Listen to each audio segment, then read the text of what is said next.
This is a world where money has no value. Time is everything. If you want to buy something, you have to give up some of your life in exchange for it. Only then will you be able to buy it. But to live a good life in this world, you also need to have time. Because here, when a person reaches 25 years of age, a year of time starts counting down on their hands. The moment the countdown reaches 0, that person dies. The rich had so much time that they could live 1,000 years. The rich had created a separate world for themselves, where they lived a comfortable life. But on the other hand, the poor people living in ghetto city worked day and night to earn time for themselves. Otherwise, their lives would end. In this slum of poor people lived a boy named Will, who had only 23 hours left on his watch. Will lived with his mother. Now, because aging stops after 25. That's why his mother looked so young despite being 50. Today was Will's mother's 50th birthday. Will had worked overtime last night to bring a bottle of champagne to celebrate her birthday. Seeing this, Will's mother was overjoyed and told Will, "I want to see my grandchildren. Why don't you date a girl?" To which Will replied, "Who has time for all this?" Will's mother told him, "I have to clear the electricity bill and the bank loan by tomorrow. Otherwise, we might get fined. So I'm leaving now and will be back by tomorrow night after paying all the bills and the bank loan."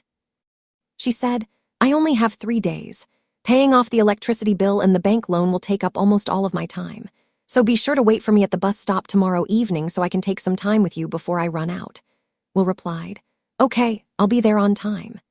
Before leaving, Will's mother touches Will's hand and transfers 30 minutes of her mental energy into his body so he can buy a good breakfast. Afterward, the two set off on their respective errands. On the way, a little girl approaches Will. She gives him a capsule and asks for a little of his time. Smiling, Will gives the little girl 5 minutes of his life in the capsule, and she leaves. This is where we learn that people can store their time in a capsule, allowing them to use and transfer it at any time. Will then arrives at the factory for work. Before starting work, he goes to get coffee, but finds that the price of everything has doubled. Where coffee used to be available for 2 minutes, it now costs 4 minutes. The price of anything can be increased at any time without any announcement. This deeply offends Will. Out of compulsion, Will pays 4 minutes of his life for the coffee and gets to work. After a long day of work, Will goes to a bar with his friend at night. Will's friend was a notorious alcoholic, always drunk. Will's friend gestured to Will that the man was serving free drinks to everyone and had plenty of time. Hearing this, Will looked at the man and saw him surrounded by women. When Will looked at the man's watch, he saw that he had 116 years of time. Seeing this, Will realized that this man was from Greenwich City because in Ghetto City, people have a maximum of 2 days' time. Will approached the man and warned him that he shouldn't be here. There was a danger of thieves here. They would kill you and steal your time. So get out of here quickly. But the man didn't take Will's words seriously and ignored him and continued drinking. Just then, a gangster named Fortis entered the bar with his gang, and everyone ran out. Actually, these are the city's biggest thugs who forcibly steal people's time. Will's friend tried to grab Will and take him away, but Will refused to go and hid in a corner, watching everything. Fortis had come to steal all the rich man's time. Fortis challenged the rich man to a hand-to-hand fight, and the loser would give all his time to the winner. This time fight was like arm wrestling, where 2 people had to hold each other's wrists. Whoever had the lower wrist would lose time, and that time would be transferred to the hand of the person with the upper wrist. The winner would then store all the time in their body and kill the other man. Fortis asked the man, "Are you ready for this?" The rich man replied, "I've had too much to drink, so I need some time." "Then I'm ready for your challenge," Fortis said. "Okay, that's your last wish. Go ahead, I'll give you a few minutes to get ready." Fortis sends one of his men with him to prevent him from escaping. The rich man goes to the bathroom and starts vomiting profusely, apparently drunk. If he were to fight Fortis in this state, the rich man would be certain to lose. Just then, Will arrives. He kills Fortis's man and takes the rich man out of the place with him. He rescued him from Fortis and brought him to a safe place. Will told the rich man, "I told you that your life is in danger. Why are you wasting your time deliberately?" The man told Will his name was Henry and asked him how old he was. Will replied, 28 years old. Henry said, "I'm 105 years old and I'm tired of life. I've enjoyed everything in my life and I don't need it anymore. I don't want to live." Hearing this, Will asked in surprise, "What are you trying to say?" Henry replied, "I think you're still unaware of reality. Have you ever wondered why different time zones exist in this world? Why are prices and taxes raised at any moment in your time zone, Gates? In fact, inflation is deliberately fueled so that poor people continue to die, and the rich in the Greenwich time zone can profit from their deaths. In fact, this entire system is theirs. Just think, there in the Greenwich time zone, people have thousands of years to live. But here in the Gates, you work hard every day to survive. This is because they've forced you to do it. They don't want to give you more time so that you'll continue to work for them. They increase inflation to make you work as much as possible. They force you to spend your time so they can live forever with your time. They've earned every day of their lives from the deaths of the poor, and I don't want to live a life that's been earned by the death of a poor, helpless person. Hearing this, Will realized that Henry was a very kind-hearted person.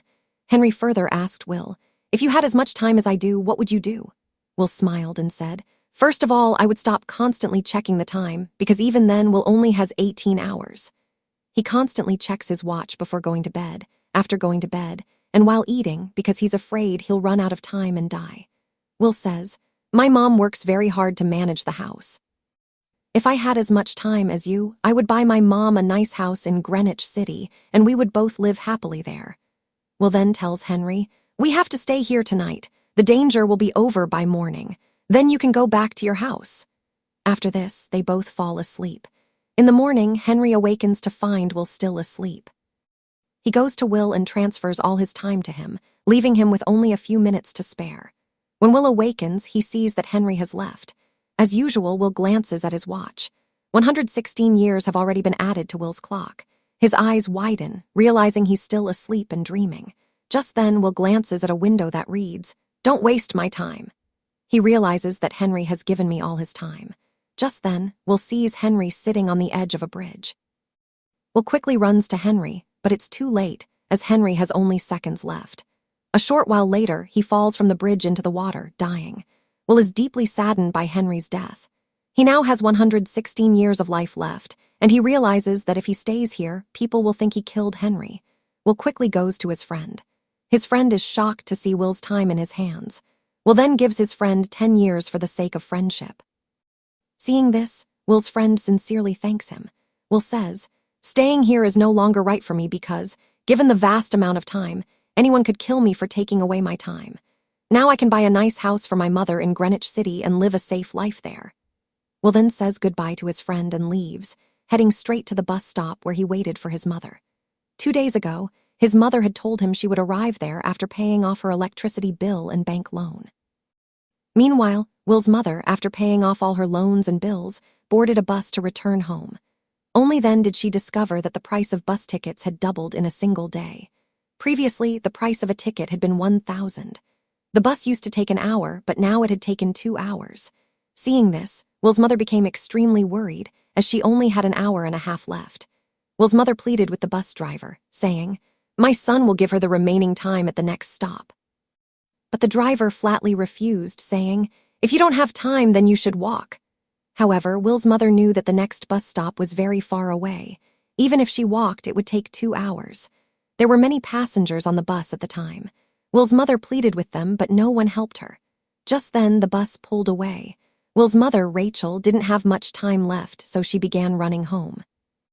Meanwhile, Will was waiting at the bus stop with a bouquet of flowers for his mother, as he was supposed to celebrate her birthday. Just then, at that stop, when the plane arrived at the stop, many passengers disembarked, but Will's mother was missing. This alarmed Will, and he realized that his mother was in trouble. He immediately ran to find her. Meanwhile, Rachel had only a few minutes left. She knocked on the doors of passing cars and people's homes, begging them to lend her some time. But no one was willing to help her. When Will had gone a little further, he saw his mother running. Seeing her running, Will realized they didn't have much time. He extended his hand and ran towards her. Meanwhile, Rachel had only 10 seconds left. She too was running towards Will at full speed, but just as Rachel reached her son, Will's time ran out and she died. This deeply saddened Will, who had thought so hard for his mother. He wept bitterly. The next morning, Henry's dead body had been found by the timekeepers, who began an investigation. In today's world, timekeepers were like police officers. Their job was to prevent crime. Timekeepers officer Raymond thoroughly investigated the area but found no clues. Then, Raymond noticed a CCTV camera installed near the bridge. He headed for the CCTV room to check the footage. Meanwhile, Will realized that the wealthy Greenwich residents were responsible for his mother's death. They had made the residents of the ghetto city dependent on every second. Will set out to Greenwich to seek revenge, and this is where the real story begins. To enter Greenwich City, Will had to spend a year in time, and he arrived. When Will saw the lifestyles of the wealthy, he was left stunned. People there had so much time that they forgot about death. Even the bodyguards of wealthy people had more than 100 years of time. This engages Will, because in the city he came from, people only had 24 hours to live. Will stays at an expensive hotel. While eating, a beautiful woman looks at Will, seemingly attracted to him. Meanwhile, timekeeper Raymond is checking CCTV footage of Henry's death. He spots Will in the footage. Although the camera didn't record Henry falling from the bridge, Will is seen standing near the bridge, which makes Raymond suspicious. Raymond then orders his team to gather information about Will. During their research, the timekeepers discover that a man named Will has spent a lot of time entering Greenwich City. This confirms to Raymond that Will killed Henry. Raymond immediately left for Greenwich with his team. Meanwhile, in Greenwich, Will arrived at a casino where some wealthy people were playing poker. He joined them. Seeing a newcomer, they laughed at him. But Will was an expert at gambling. Today was his perfect opportunity to extract money from the rich. Will played poker with a wealthy man named Philip. Philip was the richest man there. He owned his own time bank, lending time to people. His daughter was also sitting with Philip. This was the same girl who had been watching Will intently just moments before. When the game began, Will put his entire life's time at stake, and thanks to his intelligence, he won 1,100 years from Philip. Philip's daughter, Sylvia, was deeply impressed by this. She invited Will to a party at her house the following night. The next evening, Will bought a brand new car and went to Philip's party. During the party, Will and Sylvia begin dancing, and Sylvia secretly falls in love with Will. She's about to confess her feelings to him when timekeeper Raymond arrives with his team and captures Will. Sylvia, mistaking Will for the murderer, becomes angry with him. Raymond first takes away all of Will's time, giving him only 2 hours. Then he begins to arrest Will for Henry's murder. Raymond asks Will why he killed Henry. Will tells him, "I didn't kill him, but he didn't want to live. That's why he gave me 116 years and then took his own life." But Raymond doesn't believe Will. He understands that Raymond will frame him in a false case against Henry and sentence him to life imprisonment. So he seizes the opportunity, frees himself by killing Raymond's men, and takes their gun and captures Sylvia. Using Sylvia as a shield, Will escaped with her and, eluding Raymond and his men, arrived back in Ghetto City. Will had very little time left. He asked Sylvia for some time, but she refused, believing him to be Henry's killer. So he drove faster towards Ghetto City to borrow time from someone there. In his haste, he failed to notice the barbed wire strewn across the road ahead. Upon colliding with it, Will's car fell off a bridge. The accident knocked Will and Sylvia unconscious. Fortis and his gang had actually laid the barbed wire along the road. Fortis noticed that Sylvia had 10 years of time. He steals all of Sylvia's time and leaves. Just then, Will and Sylvia regain consciousness. When Sylvia looked at her hand, she was worried because she only had 30 minutes left, and Will also had a few. However, he gave Sylvia a few minutes, making their time equal. Will then quickly took Sylvia to the house of his friend, to whom he had given 10 years. When his friend's wife opened the door and saw Will, she expressed her displeasure, saying, "The 10 years you gave me cost my husband his life. He wasted all his time on alcohol, which led to his death." Hearing this, Will was disheartened. But now they didn't have much time left. If they didn't act quickly, their deaths were certain. Then, Will noticed a diamond earring in Sylvia's ear. By selling it, Will and Sylvia gained 2 days' time. Will then took Sylvia to a phone booth. He called Sylvia's father, Philip, and informed him that his daughter was still safe. Raymond was with Philip at the time, and Will knew Raymond was also there. In exchange for releasing Sylvia, Will asked for 10,000 years of time. He promised to distribute those 10,000 years among the poor through the time bank and gave him time until tomorrow morning. Although this amount was nothing to Philip, he was determined not to give up time to the poor at any cost. Meanwhile, Will brought Sylvia to his home, where they waited for morning. Sylvia asked Will where his family was. Will told Will that his mother had died the previous night due to lack of time. Hearing this, Sylvia felt devastated and realized how poor people here live in constant fear of death. They had to work so hard to earn a single day's time. The next morning, as the bank opened, Will and Sylvia began watching the bank from the window. But the bank didn't distribute time to the poor. Sylvia was deeply saddened to see that even her father was worth nothing compared to time. Sylvia now understood that her father wasn't just a businessman, he was the head of this system. He amassed years of his life by the deaths of poor people. Seeing Sylvia so despondent, Will decided to send her back home. He brought her to a phone booth and asked her to call her father for help. Meanwhile, Will gave Sylvia a weapon to protect herself.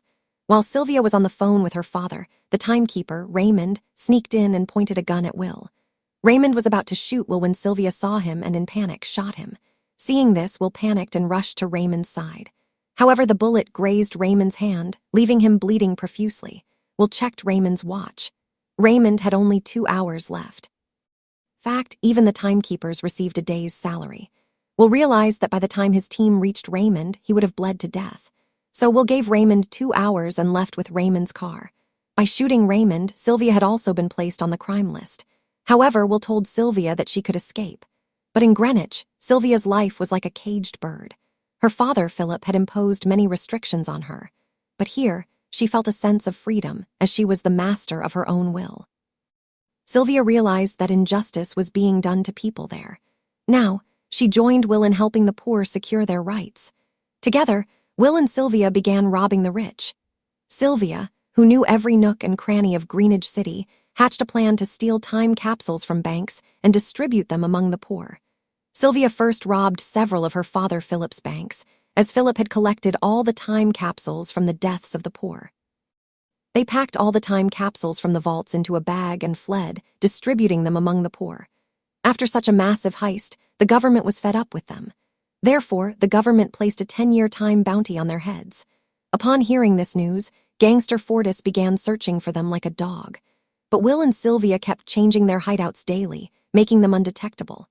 They were hiding in a hotel. Since they were short on time, they had booked the entire hotel. Fortis arrived outside the hotel in search of them. There, he caught some people and started asking them about Will and Sylvia. But they were deeply indebted to Will and Sylvia.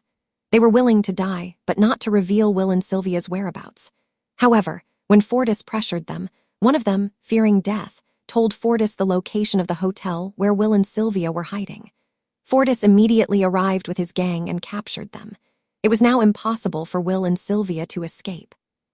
Fortis sat Will down at a table and challenged him to a timed fight. Will understood that if he refused the challenge, he would be killed. If I refuse, Fortis's gang will kill me. So why not try my hand at him today? Fortis and Will grabbed each other's wrists and the game of death began. Fortis was a master player. He forced Will's hand down at the very beginning, causing Will's time to rapidly transfer to Fortis. But Will wasn't trying at all, as if he were deliberately losing.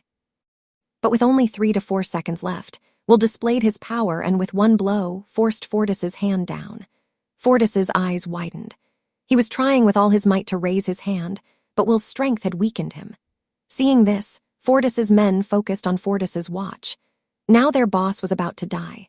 Seizing the opportunity, Will pulled a gun from his shoe and shot all of Fortis's men in the blink of an eye, because if he hadn't done so, they would have killed him.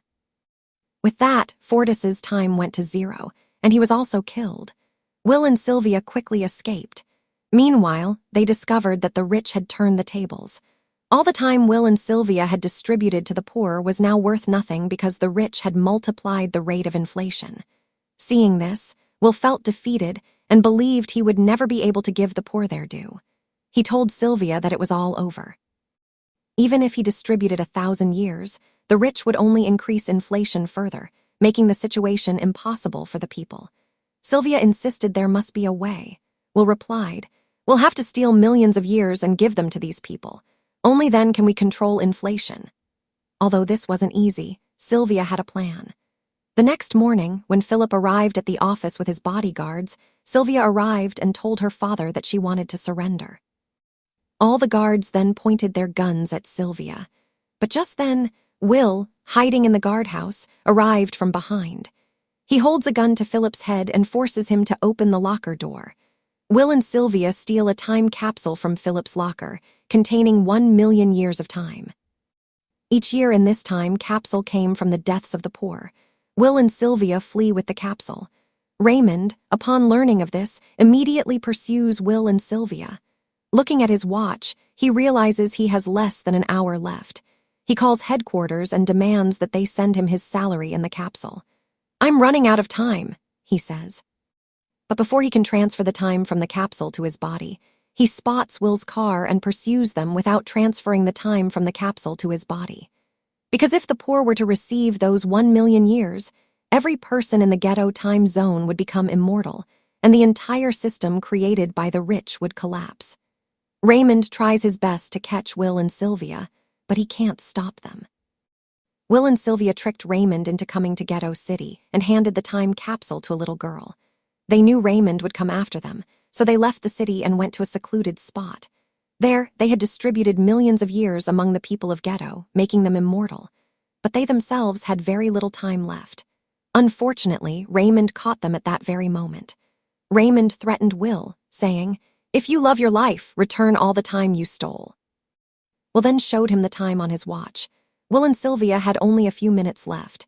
Will said to Raymond, "Have you forgotten? Remember, when you were about to die, I lent you some time. You should return it to me." Hearing this, Raymond remembered that in his hurry to catch Will and Sylvia, he had neglected his own time. When he looked at his watch, he saw that he had only 5 seconds left. They were instantly reduced to 0, and Raymond was killed. Will and Sylvia had escaped Raymond, but they each had only a minute. Moreover, there was no one to help them in that desolate area. They could clearly see their death. They embraced each other in despair, and then Will spotted Raymond's car. Will ran towards the foreign car, and upon reaching there, he transferred Raymond's salary time to his watch. He then ran towards Sylvia to give her the same time. Sylvia was also running quickly towards Will. Sylvia had only a few seconds left. It was a moment exactly like the one Will had experienced when he lost his mother. Will had lost his mother, but he didn't want to lose Sylvia. Will was very close to Sylvia, but then Sylvia fell into Will's arms. Luckily, Will held Sylvia's hand at the right time, saving her life. Thanks to Will and Sylvia, all the people of Dayton were now immortal. They no longer needed to work in factories to earn an hourly wage. They all set out to fulfill their dreams in Greenwich, bringing down the entire system created by the rich. The story ends there. If you like this video, please like,